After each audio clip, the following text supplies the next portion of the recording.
Merci à tous d'être ici ce matin et merci aux organisateurs de m'avoir permis de parler aujourd'hui. Les précédentes conférences s'avèrent passionnantes et je pense que ça va être une belle journée. Donc on va parler aujourd'hui de microbiote et de Mickey. Je viens d'apprendre que j'avais des milliards de microbes dans mes intestins, c'est une horreur. Et je pense que je vais vite, en sortant d'ici, aller prendre des antibiotiques pour tuer toutes ces bébêtes. De façon plus sérieuse, j'ai eu la chance de croiser la route d'un philosophe des sciences qui s'appelle Thomas Pradeux, qui est à Bordeaux. Et je voudrais vous faire réfléchir quelques instants avant de passer au Mickey sur quelques concepts. D'abord, qu'est-ce qu'un individu biologique? Qu'est-ce qui fait que ce qui nous constitue tient ensemble, la cohésion? Pourquoi ça tient ensemble? Ensuite, est-ce qu'on peut fixer des limites à un individu biologique? Comment les fixer? Est-ce que c'est assez difficile? Et tout ça, ce sont des questions assez générales qui touchent tous les êtres vivants, de la souris en passant par les plantes. Et aussi, sommes-nous des individus, sommes-nous uniques ou sommes-nous une communauté cellulaire? Et par exemple, pour les biologistes, Physialis est une communauté cellulaire. Et c'est Claude Bernard qui, au XIXe siècle, avait émis l'idée que nous étions en fait des communautés cellulaires et que l'unique, c'était la cellule. Donc ça, ce sont des réflexions qui sont intéressantes. Et je voudrais vous montrer que nous nous sommes construits, et pour beaucoup d'entre nous, c'est difficile de sortir de ces idées-là, dans le XXe siècle, avec des idées assez fausses, mais qui malheureusement s'imposaient. D'abord que nous serions le résultat d'une autoconstruction, et que l'individu est un soi qui est endogène et autonome. Donc il est le résultat d'un déploiement d'un programme qui est dans nos gènes, l'ADN, le programme de construction. Cet ADN, ce serait notre identité, et c'est très difficile de sortir de cette idée-là. Et on entend encore des gens dans les médias dire c'est dans son ADN de quelque chose. Et je pense que c'est une réflexion qui est compliquée. Et ce sont des biologistes très, très de renom, comme Jacob, Bonneau, tout ça, qui nous ont inculqué ça et qui nous ont montré que la structure d'un être vivant ne devait pratiquement rien à l'action des forces extérieures, mais tout, de la forme générale jusqu'au moindre détail, à des interactions morphogénétiques internes à l'objet lui-même. Structure témoignant donc d'un déterminisme autonome précis rigoureux, impliquant la liberté quasi totale à l'égard d'agents ou conditions extérieures. C'est vous dire si on était vraiment centré sur nous et sur notre ADN. Et François Jacob disait que pour la biologie moderne, tout être vivant se forme par l'exécution d'un programme inscrit dans ses chromosomes. Et j'étais le premier à dire aussi dans certaines conférences au départ que nous étions le produit de notre ADN et qu'il y avait le programme de construction du corps entier et que, point final, c'était comme ça que nous étions construits.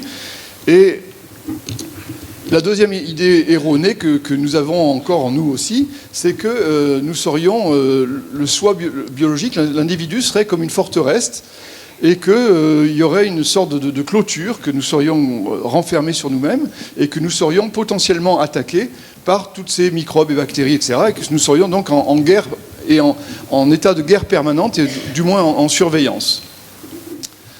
Donc, bien entendu, ces notions de microbiote ont fait exploser toutes ces conceptions.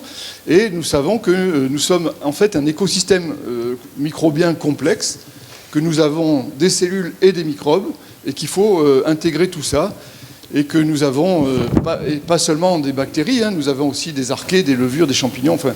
Et cette révolution du microbiote, c'est le fait de nous avoir obligés à réfléchir à ce qu'on peut appeler un véritable organe qui est en nous et dont nous dépendons, et de sa santé dépend notre santé.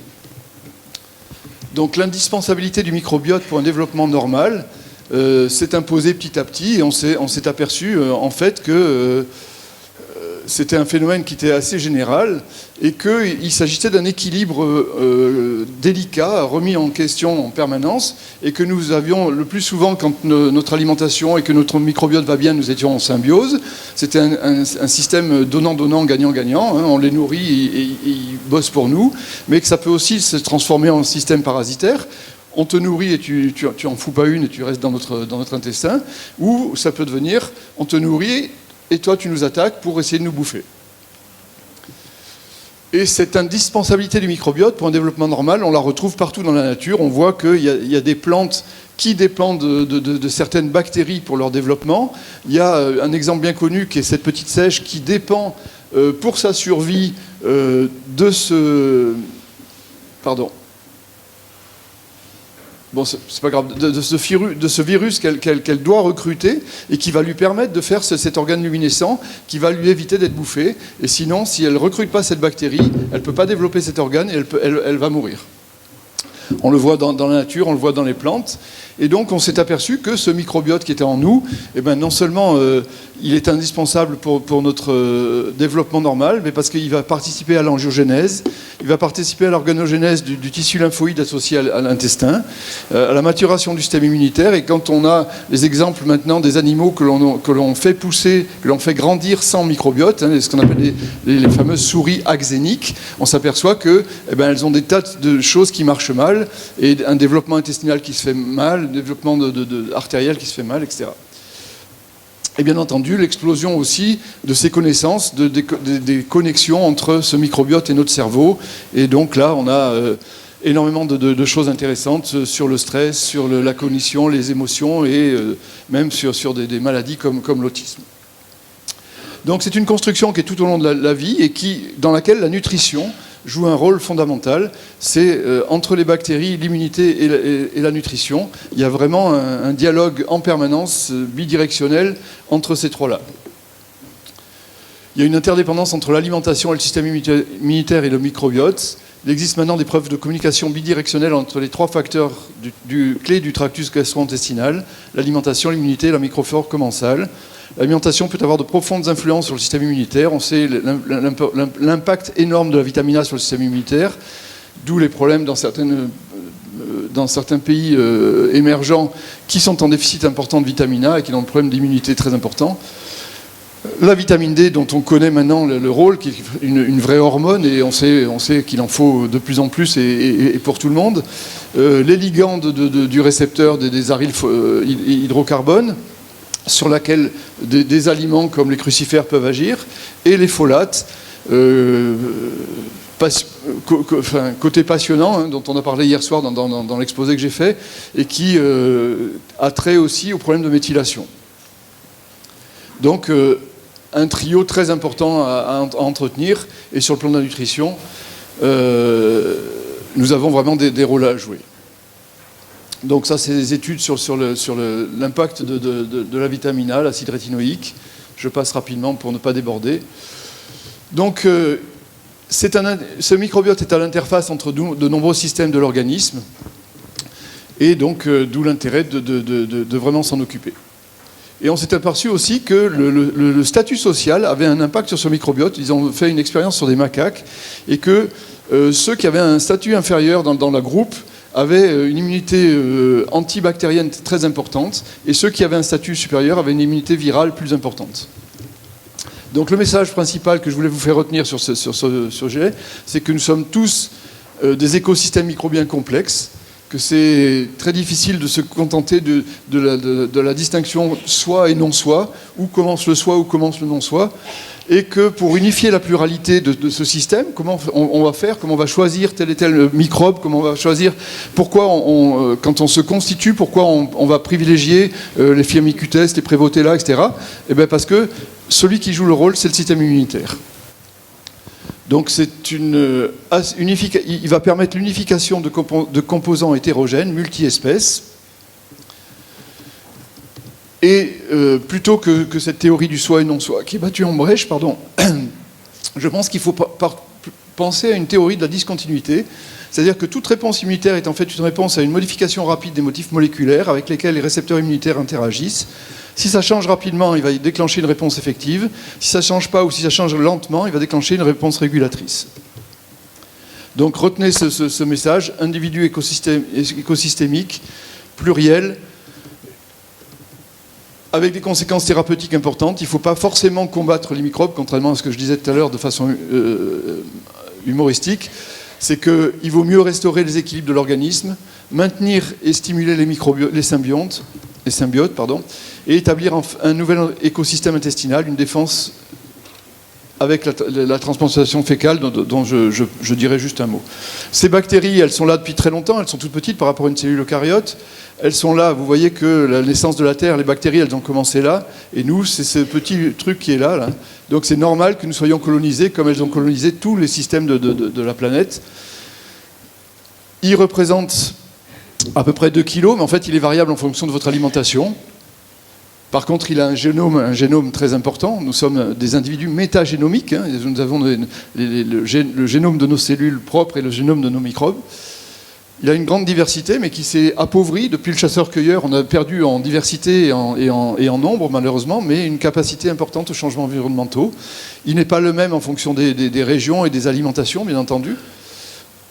Mais nous avons donc, je parlais de bactéries, mais nous avons aussi des virus, hein, ces fameux phages. Nous avons des levures. Tout ça, ça fait partie de notre microbiote. Et ce microbiote est un petit peu variable en fonction des sièges. C'est-à-dire que nous n'avons pas le même microbiote dans l'intestin, dans le vagin, dans la bouche, sur la peau, etc. Et donc ce séquençage à haut débit nous a vraiment permis de faire un bond dans la connaissance de ces microbiotes. Et nous avons maintenant une cartographie, nous avons de nos crottes. Et donc chaque individu a son propre groupe fécal. Et attention de ne pas laisser traîner vos crottes, on pourrait vous tracer. Donc je passe rapidement sur ces fonctions qui sont de mieux en mieux connues, à la fois de protection contre des pathogènes, à la fois de fonction de barrière et son dialogue permanent avec la cellule épithéliale intestinale, les fonctions métaboliques qui sont aussi non négligeables, vous verrez, puisque par exemple ne serait-ce que la production d'acides gras à chaîne courte qui va avoir ainsi un effet anti-inflammatoire, les fonctions immunitaires qui sont très importantes et bien entendu ce deuxième cerveau avec sa communication. Donc ces bactéries, vous avez d'abord une couche de mucus et puis ces bactéries qui vont s'installer et empêcher l'infectation des pathogènes, un peu comme si vous allez sur une plage au mois d'août sur la Côte d'Azur et vous pointez à 11h en espérant poser votre serviette. C'est impossible parce qu'il y a des serviettes partout. C'est ce qui se passe. Nos microbes occupent la place et empêchent la fixation de certaines bactéries pathogènes. Il a des fonctions sur le système immunitaire, fonctions de système de renseignement, système d'alarme. Et on voit la différence entre des souris qui sont élevées sans microbiote et celles qui sont avec un microbiote correct.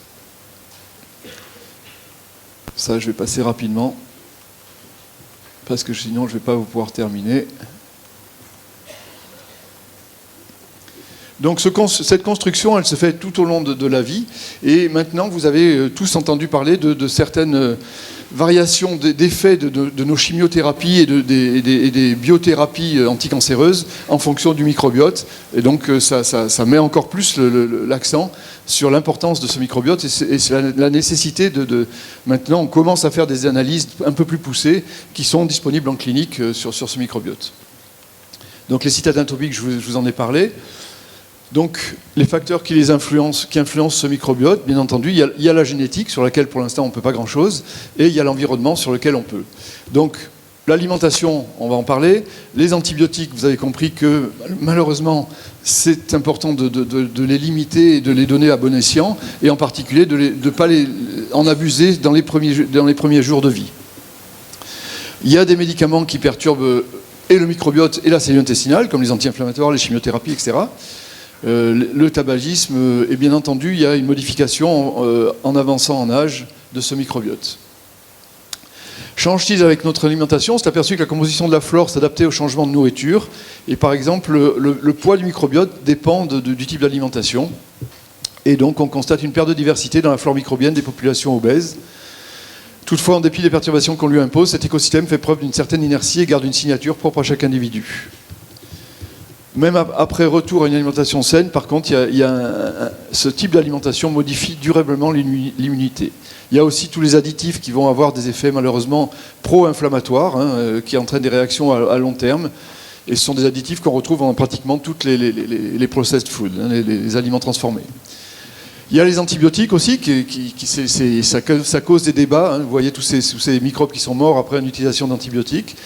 Et en perturbant le microbiote des souris avec des antibiotiques, les chercheurs ont observé que les souris prennent du poids.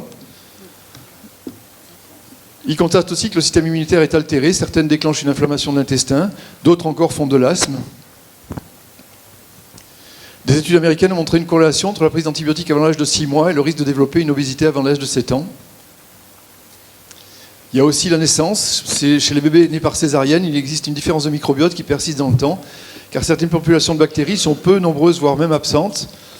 Et donc, certaines études montrent que ça va prédisposer à l'apparition d'un asthme, d'un diabète de type 1 ou d'une prise de poids.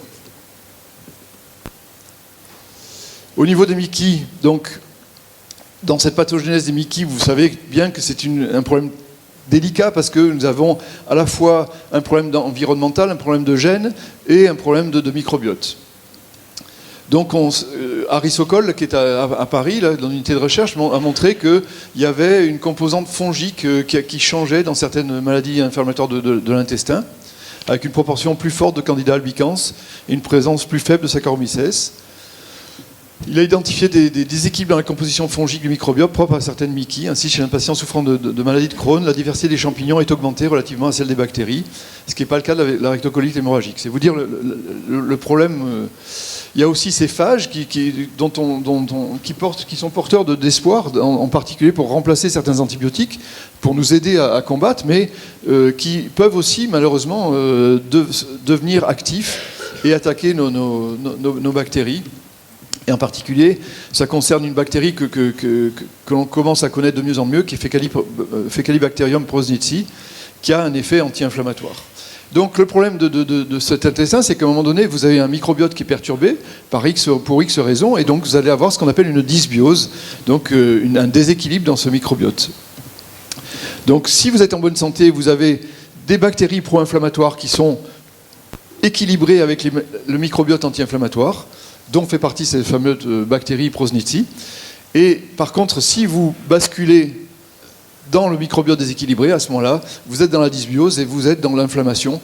Et donc dans l'inflammation, on voit très bien la répartition différente des germes en fonction de le microbiote sain et le microbiote de la Mickey.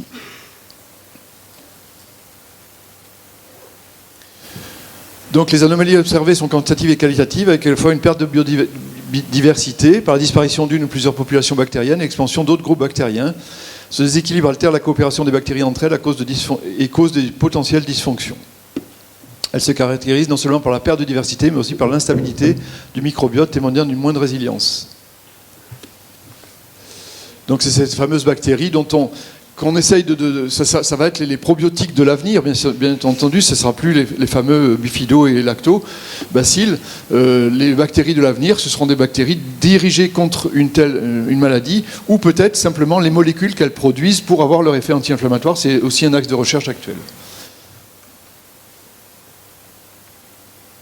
Donc la première cause, qu'est-ce qui va se passer quand vous avez une dysbiose? Vous avez ce qu'on appelle un intestin poreux, ce fameux leaky gut des anglo-saxons, qui va faire que malheureusement votre intestin n'aura plus la même perméabilité.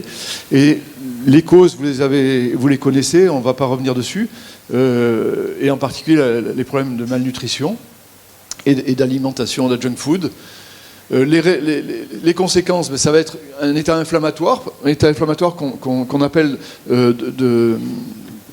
inflammation de base, qui n'est pas forcément visible, pas forcément des symptômes, avec une porte ouverte aux maladies auto-immunes et à d'autres syndromes comme le syndrome de fatigue chronique, les syndromes dépressifs, les surcharges du foie, parce que bien entendu tout ce qui passe par l'intestin qui ne devrait pas passer, ça arrive où? Ça arrive au foie. Et lui, le pauvre, il n'en peut plus actuellement.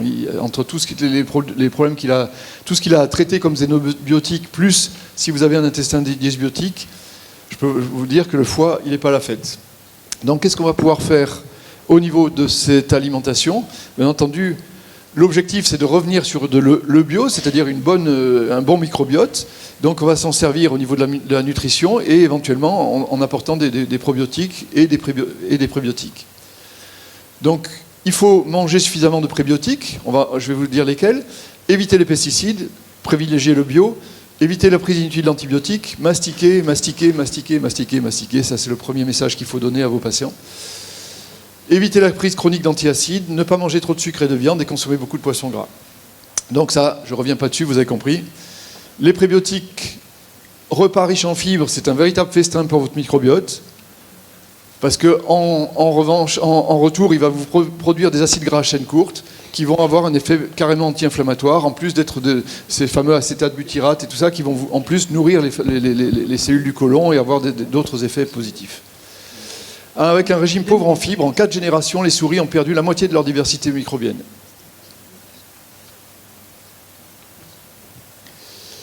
Par contre, un régime riche en fibres pendant 6 semaines seulement augmente la diversité de nos microbiotes de pratiquement 30%. Donc on conseille actuellement de consommer 25 fruits et légumes différents chaque semaine. Quels sont ces prébiotiques? Quels sont ces aliments qui vont nourrir notre microbiote?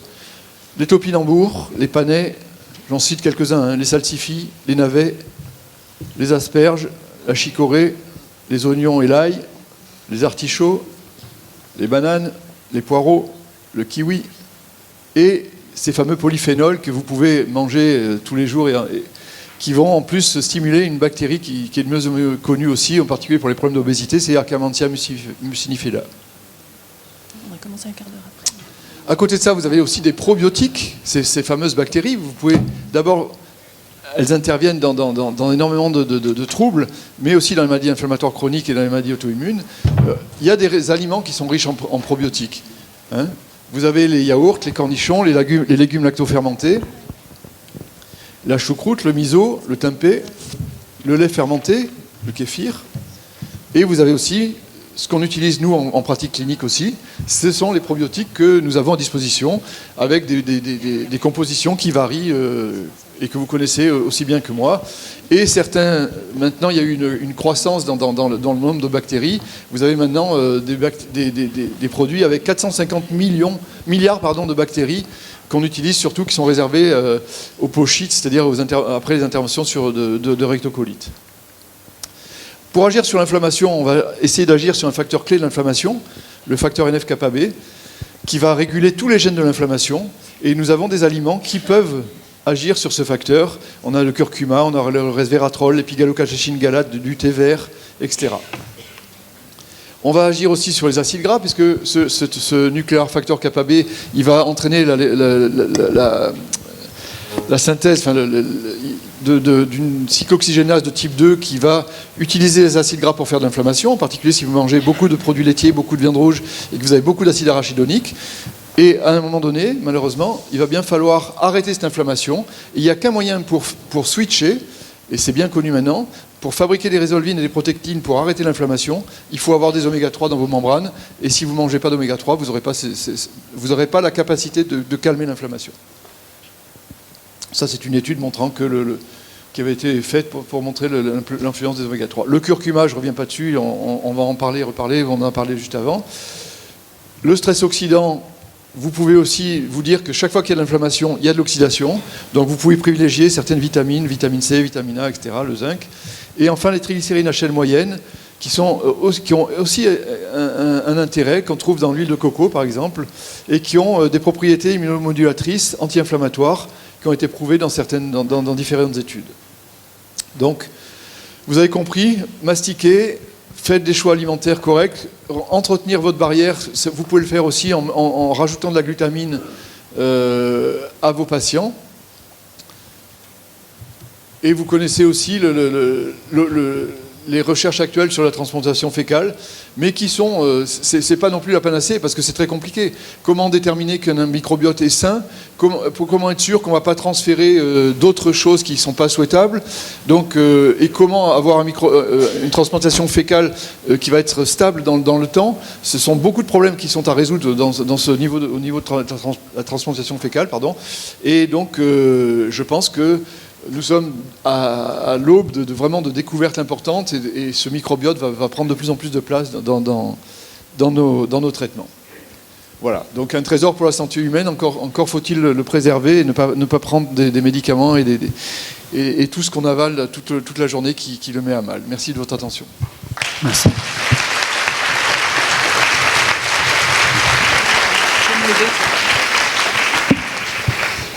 On est un peu en retard, comme vous l'avez vu. On a peut-être le temps à une ou deux questions.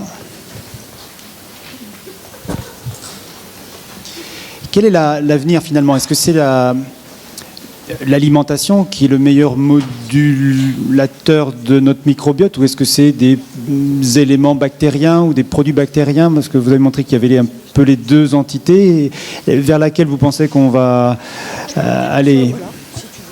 Je pense que l'alimentation restera toujours la plus importante et que si on a un microbiote sain, c'est parce qu'on l'a préservé.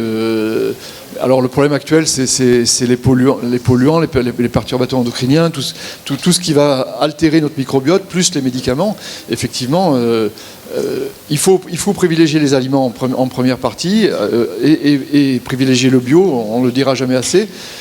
Après, je pense aussi que on sera forcé d'avoir recours à des bactéries et plus on va avancer dans la connaissance et plus je pense qu'elles cibleront telle ou telle pathologie en fonction de leur capacité anti-inflammatoire et immunitaire. Une question? Ouais, je voudrais faire un petit commentaire. C'est moi qui rédigeais le chapitre sur les fibres alimentaires dans les apports nutritionnels conseillés, publié en 2001.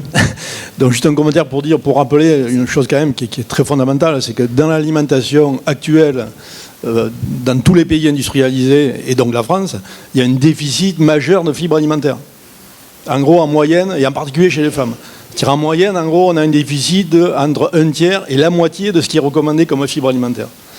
Ce qui veut dire qu'à mon avis, la première mesure, c'est effectivement de manger plus de fruits et de légumes, pour tous les autres intérêts, mais les aliments les plus riches en fibres, ce ne sont ni les fruits ni les légumes, ce sont les céréales complètes, ou au moins bis. Disons en gros, supprimer les céréales raffinées, les remplacer par des céréales bis ou complètes. Pratiquement, ça suffit pour avoir son content de fibres. C'est-à-dire, l'objectif qui a été fixé par les recommandations, c'est au minimum 25, mais l'objectif, c'est 30 grammes par jour. Et on en est très très loin. Donc je pense que si déjà il y avait cette évolution de l'alimentation, je pense qu'une bonne partie des problèmes liés au déficit en fait, de nourriture du microbiote, parce que si on veut un bon microbiote, il faut un microbiote bien nourri. Mais la nourriture du microbiote, ce sont les fibres. Donc je dirais que je pense que la première étape très très importante, c'est de changer son alimentation vers une alimentation qui nourrit bien le microbiote. Merci. Je crois qu'on... Je peux encore une toute petite question, alors oui. Rapide. Est-ce qu'on a recherché l'impact des vaccinations dans les toutes premières années de la vie d'un enfant sur le microbiote? Non, ça n'a pas, enfin, à ma connaissance, ça n'a pas été fait et c'est une question ouverte, surtout maintenant qu'on n'a plus trop le choix et qu'on fait nos 11 vaccinations sans se préoccuper de savoir si le système immunitaire est en état de les recevoir, si... Ça ouvre beaucoup de questions, mais pour l'instant, il n'y a pas de recherche dessus. Merci beaucoup.